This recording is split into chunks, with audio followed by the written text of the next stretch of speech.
Welcome everybody to the Wave Group Tech Inside. We're having a gentleman join us that I've known for many, many years.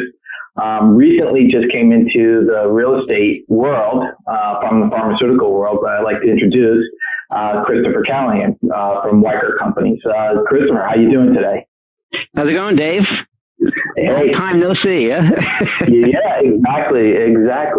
Why don't we kind of first start out, since you are fairly new to the industry, less than, about a year, I guess you've been with Weichert now as the Chief Security Information Officer, CISO. So you'll hear us talk about what a CISO is and so forth, and to kind of get everybody fresh up on the security. But we're going to talk a lot about what some of the learnings that we've had with this pandemic, and also talk about security and privacy here with Chris. So, but I think it'd be great if we can start off. Let's talk a little bit about your background, Chris. You and I, we started, I guess 16 years ago, 17 years ago. We first met. You just left Rico Corporation, and I 22 years. 22 years. Oh my gosh. But you've been at Novartis, and then we worked together as colleagues at Novartis Pharmaceuticals in New Jersey as Lotus Notes admin. Kind of remember those days. And then you kind of tailored off into a different direction, and I actually went in dealing with the Lotus Notes migration at the time, the global migration of Lotus Notes. But talk a little bit about what you've been doing in the pharmaceutical business, and how did you get to real estate? Yeah, sure. I mean, I'll give you my whole history too. I've been in IT since '85, and in somewhat a role of security since 1988. Starting with the mainframe in banking. And then going into software development company, and then electronics with Rico, which is where we actually first met when I consulted for Rico when you were there doing messaging as well. But overall, it's been infrastructure and technology with the focus, always on security, privacy. Before there was a focus in the industry on security and privacy. It just made common sense. Even in our days of working in Lotus Notes, we had procedures in place for data handling and dealing with legal before we even had to worry about that as a regulation per se. So, but overall, it was, with Novartis, it was building a security program for the Americas, if you recall. Focusing around, policies, procedures, data handling, hardening, system hardening was critical. And it's something that's even more important today, with, security baselines or CIS, benchmarks. But with myself, it's always been about, the business and the processes, and the technology that goes with it. And I think that's probably really the message to always say to anyone that's in technology and within security, that it's really about the business. So you always you can't say yes, no. It's assess the business and what do you need to do to meet those requirements. What were some of the major projects that you worked on while you were at Novartis Pharmaceuticals that dealt with security? Because I know you also, while kind of leading the Americas, you had to deal with a lot of global security policies and actually implement projects. So yeah, I mean, one of the things that I kind of strove for too in the early days of having the Americas was really aligning globally. Not to create a silo of policies. It really was to align with global policies.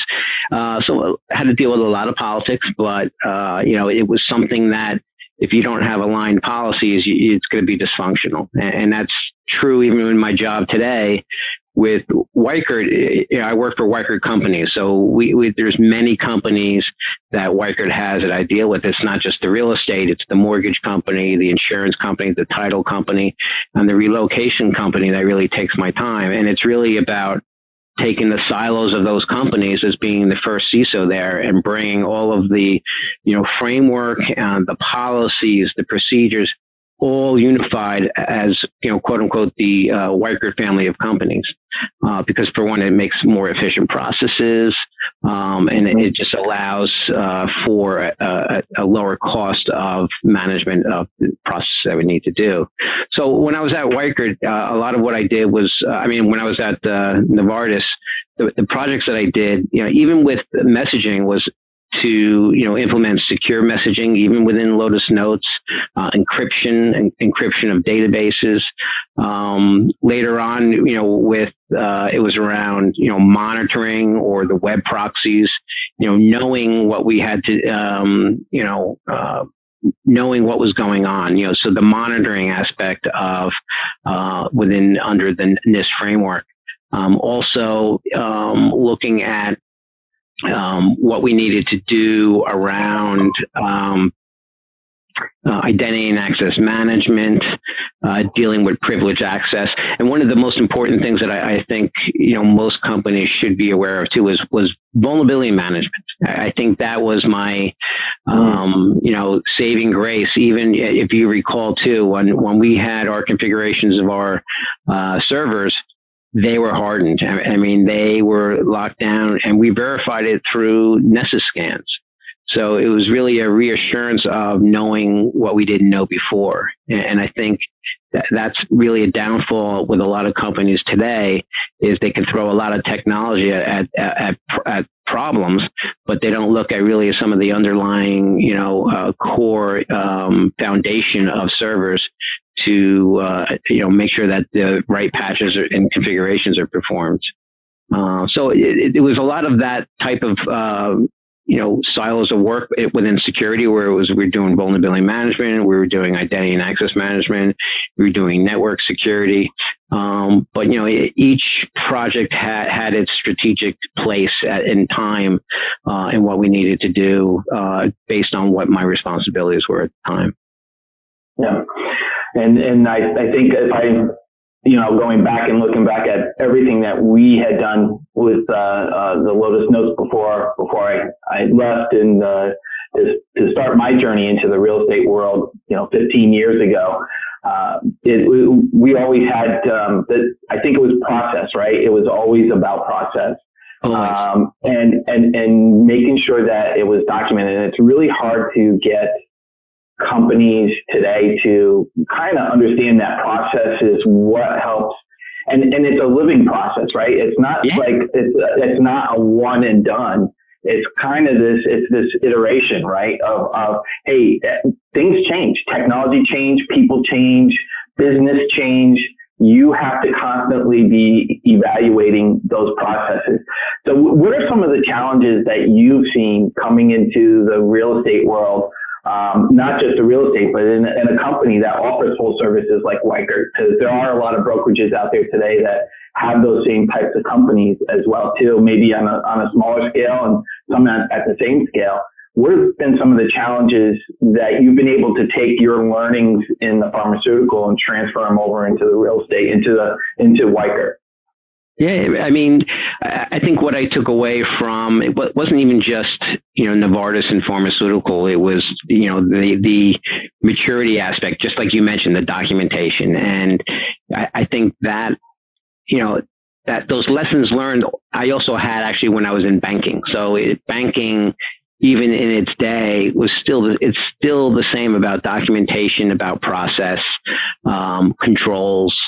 And so when you look at going into the real estate business, they didn't do any of that. So, so I look, there's a lot of reaction. They react to a lot, but my observation and what I see is that, and Weichert's not unique, in that aspect. As I talk to a lot of colleagues, just not you alone, but others in the real estate business, I find they're all very similar. And, so when it comes to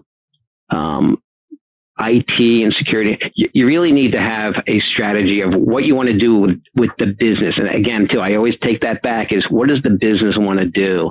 And the systems that you're going to implement to support the business, you have to look at what's that strategy and how you're going to manage that. And then on top of that, or integrate that, is how are you going to handle security, compliance, look for your certifications, like what we're doing right now at Weichert is getting our SOC 2s certification, so that we can demonstrate to our customers that, we're looking to protect their information and make sure that, we're not, or they're not a victim of a hacking event. So, and it just makes great business. You just don't want that reputation. You don't want your information out there. You want the integrity of your system. So, it really goes down to the basics of, what you're implementing. So when it comes to, servers, if you're going to have it on-prem or in the cloud, but however you're going to do it, you got to be consistent with it. You got to document those processes. You have to not depend on any single person. So it's that reaction mode that goes in. They scramble to everything. Where if you plan everything, and I know, and you, Dave, I've said this before, is if you spend that 5 extra minutes of doing documentation saves you hours later down the road. Of course, it's not the 5 minutes of documentation, but that documentation, whatever time you put into it, it pays back significantly because you have consistent processes and people do the same types of configurations. Where, like today, me coming into Weichert, I didn't see that. I saw a lot of different configurations, and it's not that it was a bad thing at the time. It was just that with the lack of resources, you have to do what you need to do, and and once you put structure behind that because you need it on the security and the compliance side, then it kind of all comes together, and then you actually see the payback of the time that's spent is more, productive. It's more targeted. It's not, reactive. And it's better for your customers. It's better for the business.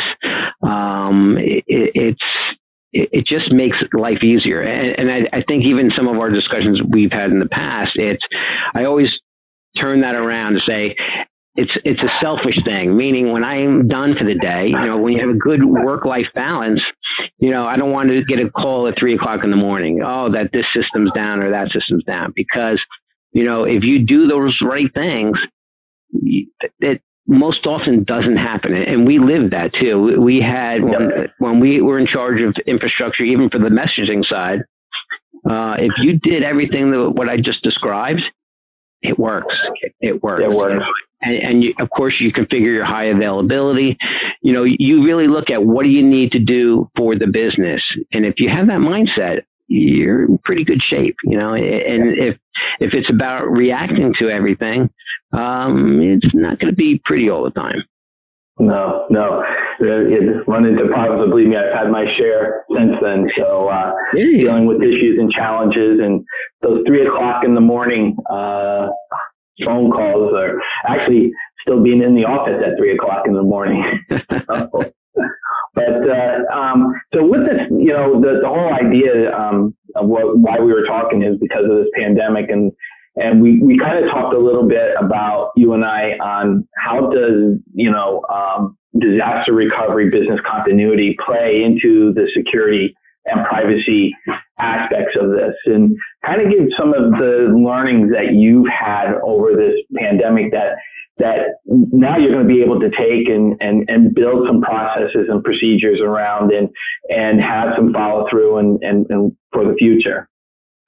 Sure. Yeah. So when I started at Weichert too, and one of the areas, when you look at the framework and the areas that you need to do, especially when we talk about, NIST, with NIST, the identify, protect, detect, respond, recover, that's a great framework because it breaks it down. So when we look at, what we need to do around, respond and recover, that's where incident response comes into play. That's where disaster recovery comes into play. Being aware of business continuity. So I did, start working on, because I started in September. So it was about late November, early December. I'm drafting the business continuity plan. And I also included a separate document as a pandemic plan. It was really based on the H1N1, and Yep. and for me, it was kind of like, well, you have to have it. The business needs to be aware of it. We've dealt with the pandemic planning at a pharmaceutical in the past, with the travels that I had in the past and the teams I had within India. It really, they had to deal with pandemic in the past as well too. So probably more so than the U.S. And so the draft of that was all done, but the attention wasn't there. So because you can't do it alone. So you and I can't do a business continuity plan and say, well, this is it. No, it takes the business input to make that successful. And you can draft it in a way that guide them or create that umbrella about what business continuity is.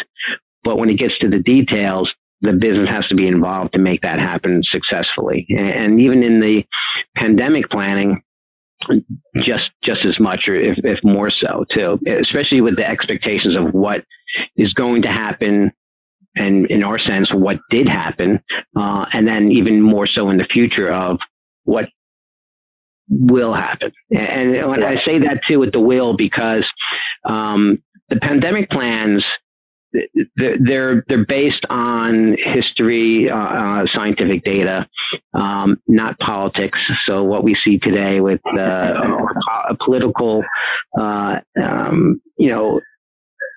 reaction to how they're dealing with the pandemic, it just, it is what it is. But the thing is that, writing a pandemic plan and then seeing it, what's happening is very awakening. And so, having the business understand what that plan is and what they need to do, also plays back into what I was talking about, the documentation and what we need to do, in our everyday business. So as an example, when you talk about roles, responsibilities, every audit starts with, they want to see the org chart, roles, responsibilities.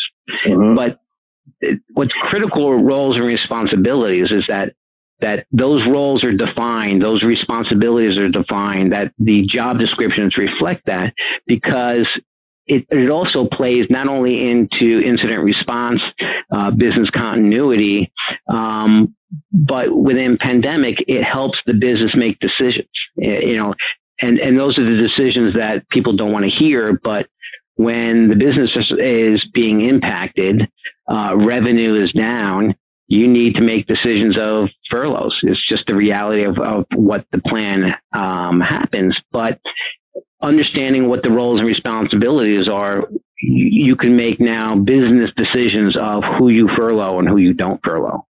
Right. Because you're still moving forward with the business. You still have to run it. You still have to adapt to, how you're going to have a open house. Are you going to virtualize it? What kind of technologies you want to implement to, reach your goals, but being under the conditions that we're in today? You can't just sit idle. So you have to have that vision of what you want to do. So this all comes into play, and it gets written down in a plan. So again, you're not reacting, you're just following the plan. You still always have to make your adjustments because of, especially with, reactive, regulations within the various states or even now the counties. You have to be able to adapt accordingly, but plan it. That's all I say is plan it, put it on paper. And then what I do too is I do tabletops, as a test. We just sit down and we go over the various, events that we want to do, be it a security incident, being a regular incident, being a disaster, it could be weather, especially where you live too. You have hurricanes you have to deal with. So strategically, again, when I talk about what you need to do for the business, and where you want to go with the business to service that strategy, if you have on-prem versus a cloud and stuff, that comes into play about all those things I just talked about, because you're not going to be in a position to be able to, as what we've dealt with, having your IT guys go on site. Well, it might be limited on what they can do. So, and especially in a situation with a hurricane too, or tornadoes, it's what are you going to do? How can you have business the next day of an event and move along like it's nothing happened? You have to make slight adjustments, but you have to take all those into consideration. Yeah, that's and it's something that we've had to deal with business continuity in Florida. I remember my first 2 years in here. The second year I was in Florida working for Michael Saunders and Company, and we got hit with 3 hurricanes. One of them, Hurricane Charlie, came right up the center of the state. It was an experience and a half because I just had started a business continuity plan, but what it really did was force me to not only, start it, but then it gave me the opportunity to learn from what an actual hurricane does and what the local and state politics and regulatory things that you have to deal with. Down to even getting passes to get onto certain barrier islands. So it's kind of really important. So in saying that, a lot of companies can't afford a CISO like yourself and so forth. What are some of the guidelines that you would give to them as saying, hey, look, at least try to do these, if you take these steps, you're at least protecting yourself in the area of security and privacy, as well as going down into business continuity and disaster recovery. Yeah, you don't have to have a CISO. Certain companies, and depending on what you have as a mortgage company doing business in New York, you have to have a CISO. That's just the NYDFS regulations require that. But for smaller companies, no, you don't have to have a CISO. But if your IT guy, be it a CIO or just the IT guy, they should be aware of security. And even if we look at our own past, when the jobs that we were doing, a CISO didn't even exist for the most part back then. But, right, exactly. But it was really about, responsibility of the role, at least in my opinion. We don't see that in the real world out there where everyone just incorporates security. But I think that's part of security awareness programs, is that you instill in your workforce. It's everyone's job is security, and yeah. So, that's a great point, because I don't think a lot of people realize that security is also training, right? It's not just, and so let's go down that path a little bit, because I think that could help a lot of people. What kind of training have you had to bring to light with Weichert in being in the real estate business? Well, we do have a security awareness training program, and actually including a phishing simulation program. And we are based on the KnowBe4 platform, if you're aware of that at all. But there's other platforms as well that right. does the same thing, and they're great, and I think the cost of it pays for itself, let's put it that way, because it's the personnel that's your biggest security hole. It's people. And, and when you have security awareness, and I see the results of security awareness at Weichert. So especially with the phishing simulation, they saw that in the beginning. They had the training videos and the tests that they do online. But I see that reaction coming back when they inquire about emails they get. We have the phishing alert button. So we are seeing the awareness, and especially in the real estate business,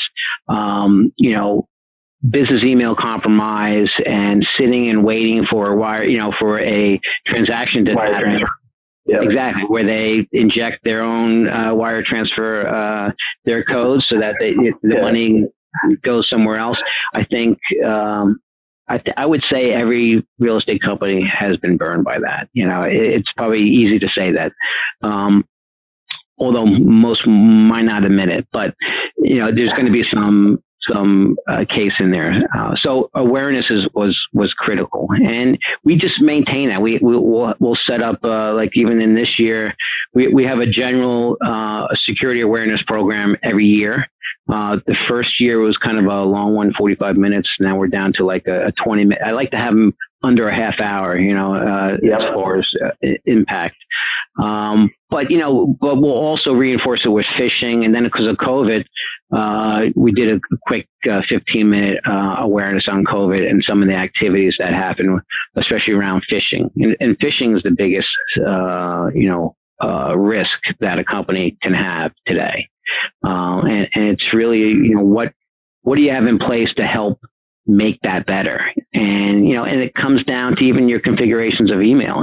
It's, do you have the right DNS records? And the DNS records for email too, like the DMARC, where it puts a little security behind some of the email of, trying to stop the type of spoofing, domain spoofing that can happen, with people sending fake emails. And, but yeah, training awareness should be every company's one of your top priorities. It's because it's going to have the biggest impact, and it's going to have the biggest payback in what the monies that are spent for that. What are some of the critical KPIs that you look at on a regular basis to see how the company is performing, even from because with all those businesses, I'm sure you have you have tentacles into those businesses, so you need to kind of monitor them. So what are some of your KPIs that you constantly look at, if you can explain them a little bit? Sure. And currently I'm actually, building that up too, is because if you don't have the foundation of the data, then, it's going to take time. And, you've worked with me in the past, and KPIs and metrics have always been up there too. And if you remember too, even in messaging, if you remember in those days, behind my desk was a whole bank of computers and monitors that had just monitoring traffic and performance, because I tell you that those are good indicators of problems, even operational besides security, so, but when I look at current KPIs too, I'm looking at, so the security and awareness training actually does give you the data of there's scores, the progress that reoccurring training happens. So it's great to see, the hit rates coming down as you do training over time, especially even phishing simulation hit rates. But when you look across the board too, vulnerability management. What is your and this really is incident management / vulnerability management, your mean time to identify, your mean time to contain, which is also sometimes referred to as mean time to detect, mean time to respond. But it's really to see how you're aware of what you have and what is your overall reaction to that. And if you're doing your monthly patching, the Patch Tuesday, you assess what you need to do and you implement that too, you'll see how that data, comes down or gets into the area that you're comfortable with in regards to the vulnerabilities that sit there. If you look at a lot of the breaches that have happened over time, it was against vulnerabilities that, had patches for 6 months to 2 years. And it's still happening. So those metrics are really what kind of tells you how you're performing. I also like to look at in incidents in general, the time to resolve.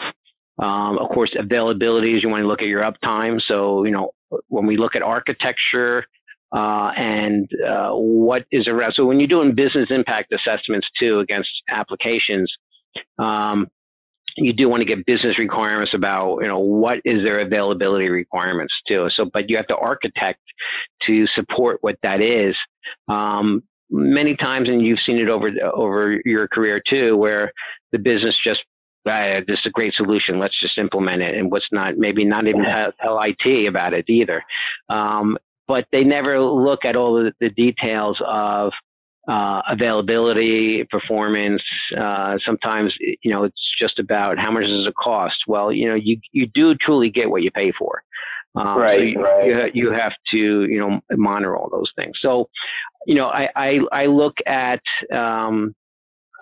other various aspects of metrics and KPIs, even if I start breaking down. So if you look at classifications, what are your important assets?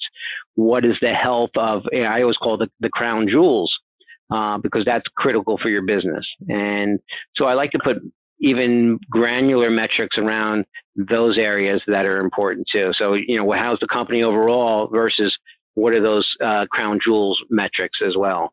And then really the operations of, the company in those areas that you want to keep an eye on. And because when you start to see deviations, there's good deviations and there's bad deviations. There's bad deviations, yeah. Yeah. And then what happened? What changed? And so, and in a reactive mode, a lot can happen because they're reacting all the time. So, but I see as you start developing SOPs, consistent approaches for everything, those numbers go down. You start seeing a better, the mean time to recovery or to respond goes down because you know what to do. Yeah. And the tabletops, you already went through that as a tabletop. So now we got to execute it. And so when people are aware of that, of what you've done and what you've talked about in the past, well, now they don't have, they've learned things from those exercises. And so, but you don't have to spend a lot of money. And by the way, that's why I do tabletops. So even in disaster recovery, I do tabletops. So even for testing, I can get a lot out of tabletops. It doesn't cost me anything versus hiring a company and going to an offsite, recovery, and doing whatever they want to spend, because our architecture actually we have 2 data centers in 2 different buildings.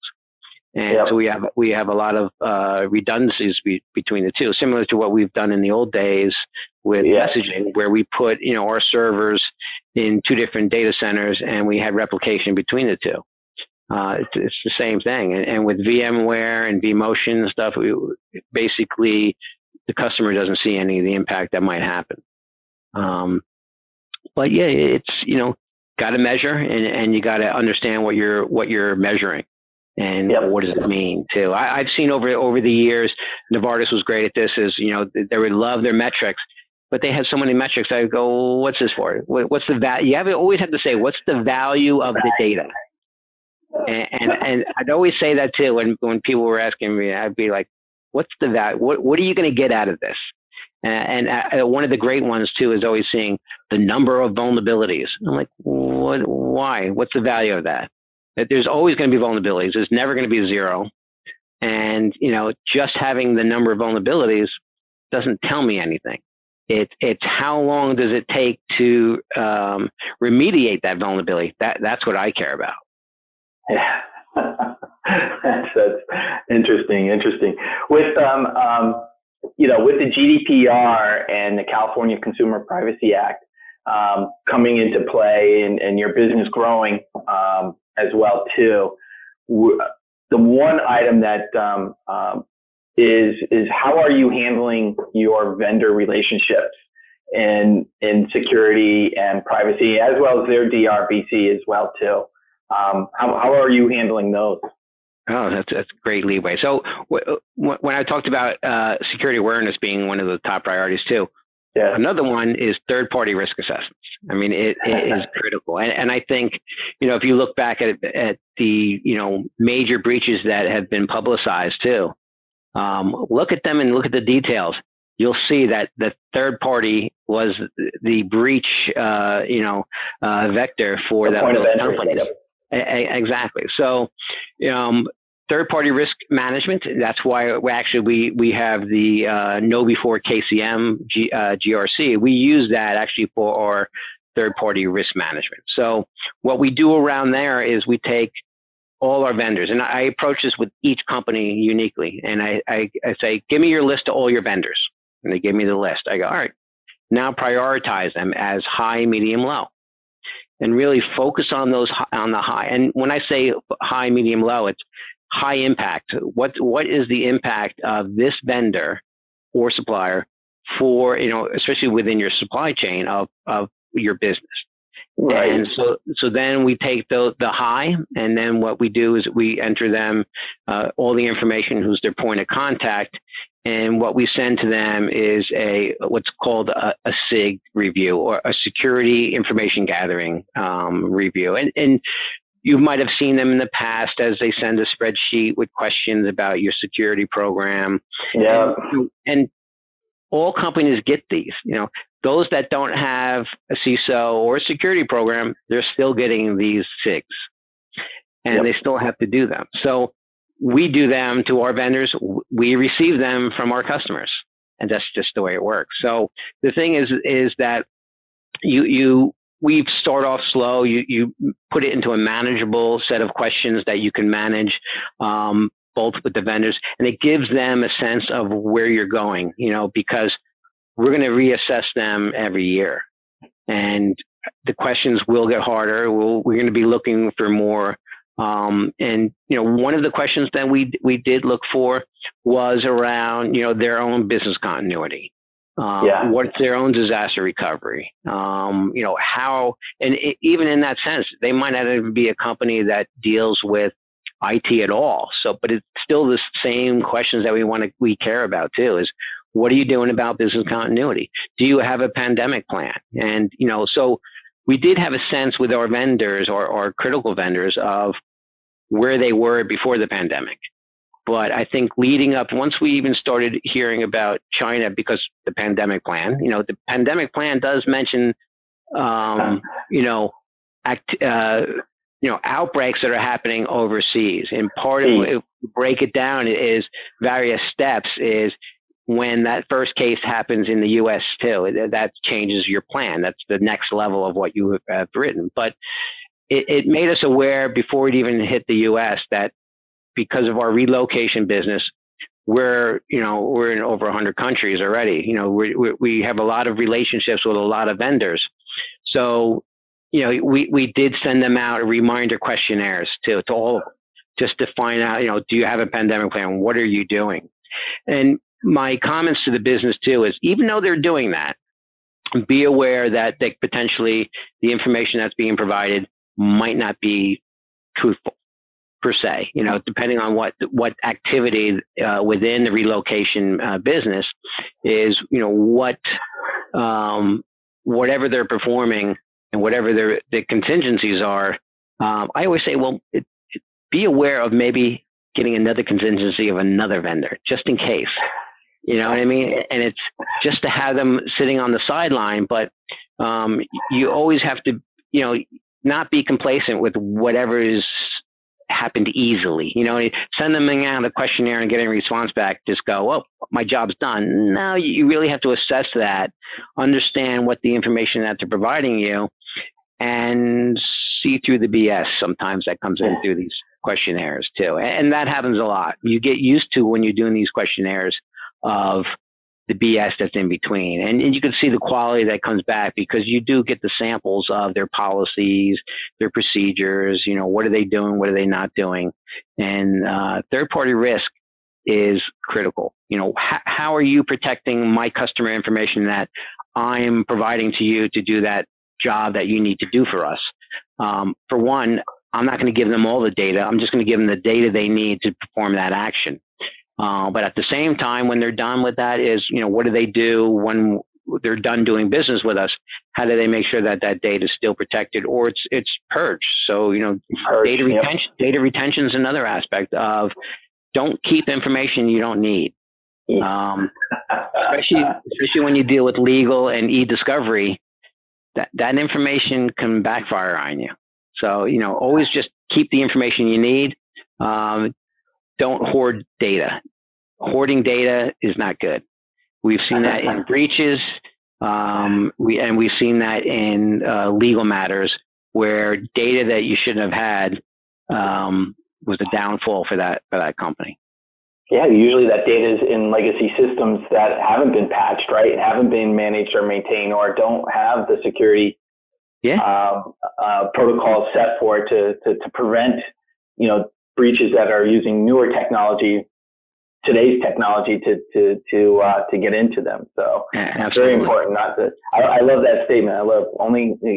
Just like everything, just like your house, right? Don't be a hoarder in your house. Only keep the things that you use, right?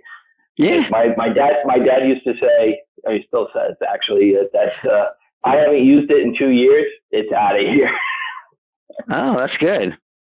So, but that's, I mean, that's, and essentially I can tell you is that, we tend to, in this business, keep a lot of data around. So it's refreshing to hear that there are, that should be part of your plan, right? It should be part of data retention policy. Well, it's also a control point. Data retention is a control.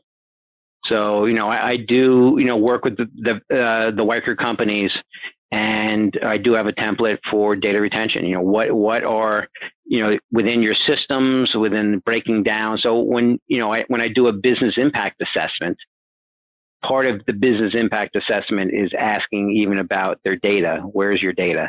What specifically, what are the fields of your data? So I even, create a data privacy assessment as well, so that I can create a inventory of PII. So I know where it is. I know that it's protected. And, if it's compromised, I know where it came from. So I can do my forensics and also even have the monitoring on it. So it's all these little pieces, very important, but you don't have to have a CISO to do it. It's important. It is, getting back to the original question too, you can look at it. It's really about process. It's about process. So, if you have an application and you start to document a application portfolio management approach to things, then what are the assets that support that system?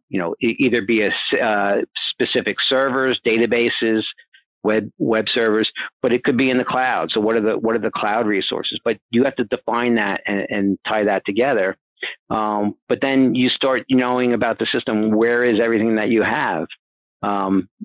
You got to know what you have. And I know you've seen many times where companies just don't know what they have. And that's why scanning is important to me, because when I scan, I see everything, and I can see the maturity of the company. But I can go, what's this? Where? And you go, I don't know. Who owns this server? I don't know. Every security guy that I know has their favorite tools in their tool chest. What are some of your favorite tools that you've used and are using today? Yeah, I mean, a cloud-based vulnerability management system is probably my number one tool, and it has been. I mean, I think that was my success, even at Novartis working in messaging. Is, I don't know if you remember, but I had spun up a Red Hat Linux Nessus server under an old desktop, and I was scanning our messaging service. Yeah. So part of that hardening and that configuration that I worked with with Jason, our manager, part of those decisions and the configurations was based on a scan. So you might have not have known that too and stuff. So I don't think I did, to be honest with you. because I only did it to my stuff. Got it.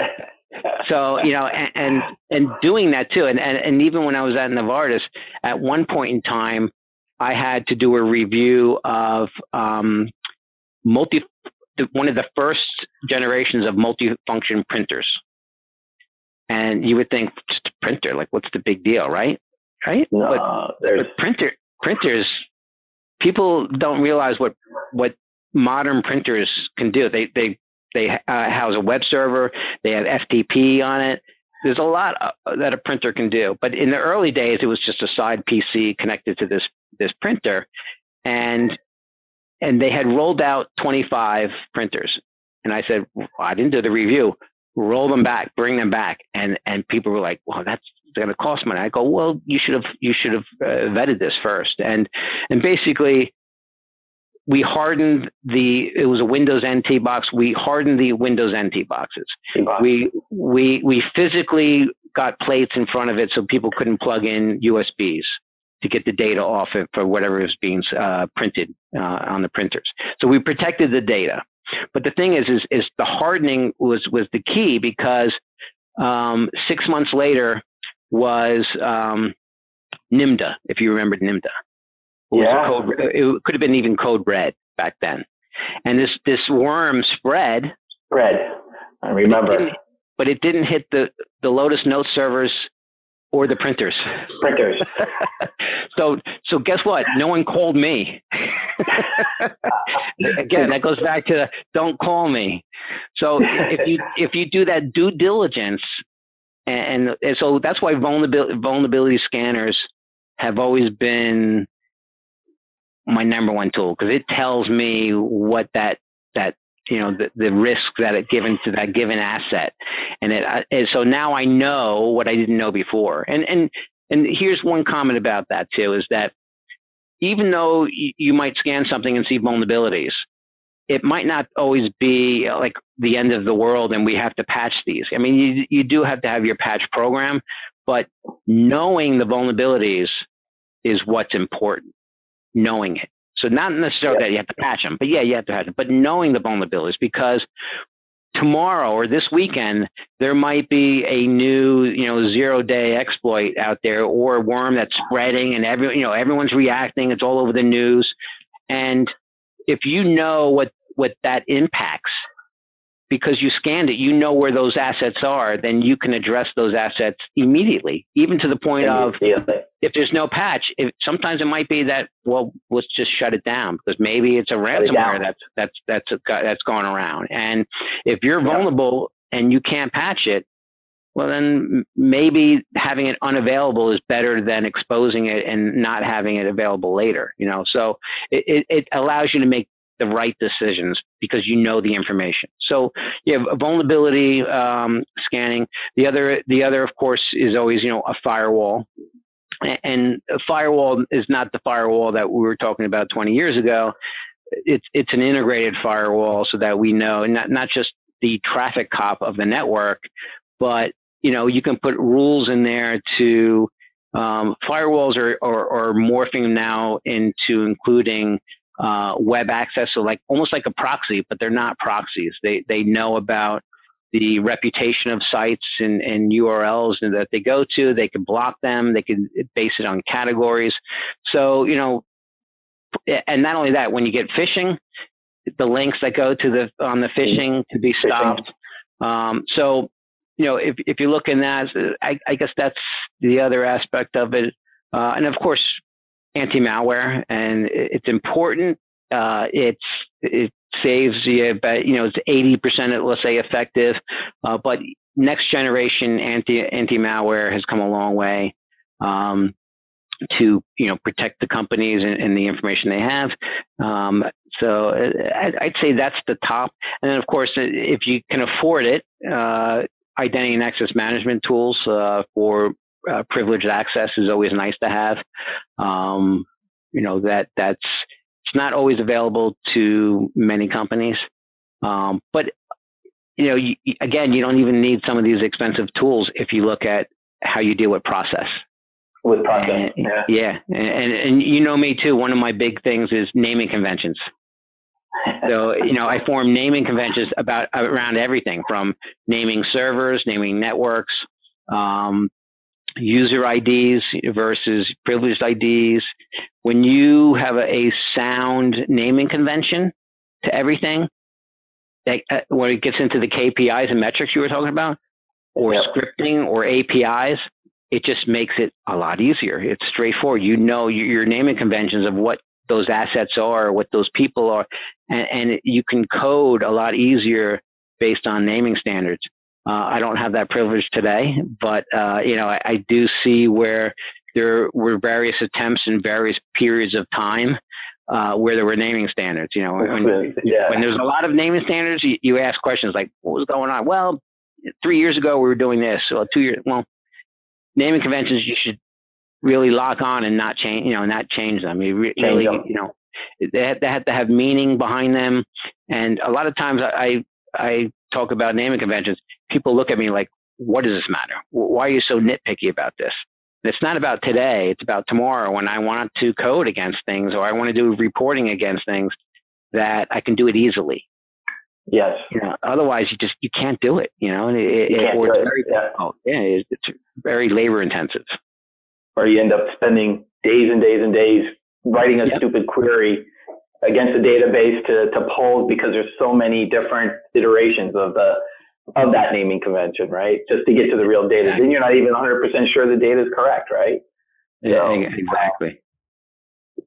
So that's very interesting. What do you kind of see as some of the emerging risks that are coming into the real estate business that we should be aware of? And we have to understand that security, privacy, business continuity, disaster recovery, it's all about managing risk, right? It's doing risk assessment, understanding, like you said, where the risk is, what the risk is first, and then assessing that risk as far as what the priority it is to the business. But it's kind of also good to know what are some of the emerging risks that are out there that potentially could be an impact to the industry. Yeah, I don't know about you're saying even emerging per se. I mean the risks that exist today. So if I look at probably phishing is still the biggest risk because it's happening every day. Business email compromise. The techniques that they're using for phishing are emerging, right? They're continuing and evolving. Always changing. So you got to be on top of that and the different techniques. But I'd say for every company, this is the one advice to all of you out there that if you're going to do anything, do multi-factor authentication against everything. That's a must because especially with your access to your email, and then also look, don't use email for file storage. So implement email retention policies where, after 90 days, your email's purged. And I know in the real estate business, you talk about this. It's like, no, we can't do that. I have 7 years worth of email out there. Well, that's not a good thing, and email. Again, you got to watch out for what state laws are for that as well, too, right? So always, and just like when you mentioned CCPA and GDPR, it's not just those two. I mean, Massachusetts, New York, Washington State, they're all, it's a constantly moving target of compliance. So if you do best practices, you fall in line with compliance most often. I haven't seen where I've needed to make an adjustment with compliance laws because we're just doing best practices to begin with. That's a great point, Chris. Yeah, no, it's true. It's just, again, it's not being reactive. When you're being proactive, it makes your job smoother. It makes everything predictable. It's the way to manage things. Yeah, it was about, what are some emerging risks? And like you said, emerging risks are it's kind of really difficult to identify what emerging risks are, but there's risks out there today that we could kind of level set against, right? Yeah, and business email compromise is probably, especially in this business, it's one of the tops too. Now, of course, you always have to look at what are your systems that you provide? What is internet facing? And are you maintaining, the patching or the security controls for your customers that access it? You really want to protect, you got to protect their information. So if you look at, what risk exists today is protect that PII. Yeah. You don't want to be in the news. It's, for one, bad PR. If you have those corporate customers, and they see that you have a breach, well, they might go to a competitor. So you want to maintain your customer base. You want to make them happy. You want to protect them. They're your priority, and if they're your priority, your business will be successful. what have been some of the best practices that you've implemented to help, now now with people not in their nice contained buildings and their brick buildings where you have a lot of control for security, they're out in their homes and security is a lot less loose, and so the risk actually increases significantly. So what are some best practices that you've implemented to deal with our remote workforce? Well, I think, for Weichert, we were in a better shape in that most of our workforce was on BDI connections. So they had, so, and we had... Explain what that's virtual desktop. Correct. It's basically a virtual desktop. And in the office, they have these small terminals that support the VDI. At home, they can use their home computer that goes into a VDI session. And that session, when used remotely, is contained within that virtual session. So you can't, there's limitations to it too. You can't print. Yep. There's no, external peripherals. So even a meeting like this, I would have to use my phone because a VDI, it's not going to have the video or the audio, cut over to my local machine. So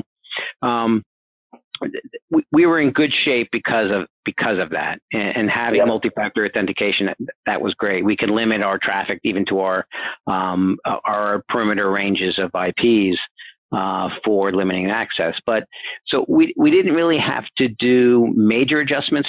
Some of the adjustments we had to make was to allow a temporary policy exception for bringing a desktop home. So some within the mortgage industry, we still have some paper that we got to scan. We still have other processes that were based on the process that supported a closing. So, so that was really the only major adjustment. However, there's still risks that exist because of that too. We still have the laptop users that, because we've been actually migrating from a BDI to a laptop. And part of that discussion in the past was around business continuity. Because, VDI, although it's great, has limitations. Yeah. And laptops gives you, of course, the flexibility.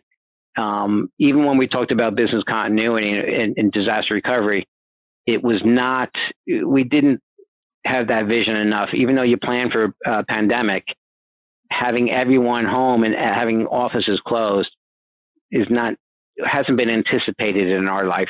This is the first time in our life that we had this, but when I still look at the risks that exist, even with the laptop users is probably more of where the risk is, because we don't have to VPN. I barely VPN into work because we're cloud strategy. So we have Office 365. So I have my OneDrive, my email. Our service now is so I don't, for service management, I don't need to VPN in our sales people, Salesforce, we use Salesforce. So we tend to move towards cloud-based implementations. So the risk is in the way that we deal with, again, when I talk about the web proxy or the firewall functionality, is they're going after their home modem and they're going out to the internet. So the risk is phishing now, even though we have the awareness. So that's why the awareness has paid off, because now they're in a position that they're at home and they have to be more diligent about phishing scams, especially around COVID-19. Yeah. And we've been pretty good at that. I could say that, the security awareness, the results of that we're seeing today. And, but ideally, so the way that I look for, the future or how to handle security is, if you've heard the term, more of zero trust. So, and for those out there that aren't aware of zero trust really takes an approach to protecting that endpoint. So your laptop or your server, and act like if it was on the internet with no protection. So you protect that endpoint, but you allow the various access controls and other protections, the monitoring, everything in place that you would have if it was in your core data center. So that when they're home and, the zero trust technology, it's still it has the functionality of a corporate firewall. It has the functionality of a proxy, right. But it's all contained on that endpoint. And the endpoint protection is what allows them to not go to an internet site when they're phished. That has a bad reputation. It will be stopped. Yep. And so I think going in that direction, even as a strategy, it allows more flexibility even for sales offices, for those that are on the road, depending even right now too, depending on how they're handling closes, at a lawyer's office. So there's, protecting that endpoint that's probably more of the future where we're looking for as we get away from the VDI. But based on cost, right? Yeah, exactly. We do have a bring your own device policy. We do allow for email to be read within a personal device, but that's also containerized, and we're using the various technologies to isolate Weichert's data from a non-managed device. Non-managed device. Yep. Exactly. So, but that's where the risks are today, is that direct access through your cable modem, and I think security awareness is probably the biggest saver that for anyone that could have right now. Yep. All right. Well, look, Chris, I mean, this has been awesome. Thank you very much for your time. We appreciate it, and good luck at Weichert. And it's been awesome having you on, and we'll keep chatting every once in a while. And sure will. And this has been really a great session on security and how we deal with pandemics and business continuity and disaster recovery. So your insights, I'm sure people are going to really enjoy this session. I know even through my experience, I've learned a few things extra that from our conversation today that I didn't know. That now I'm going to go do some research. So, but I just want to say, hey, thank you very much for your time. And look, if you need anything, just give us a call over here at the Wave Group, and we can talk. All right. That sounds great. Thanks for having me today. And anyone that wants to look me up, I'm on LinkedIn. And have a great day.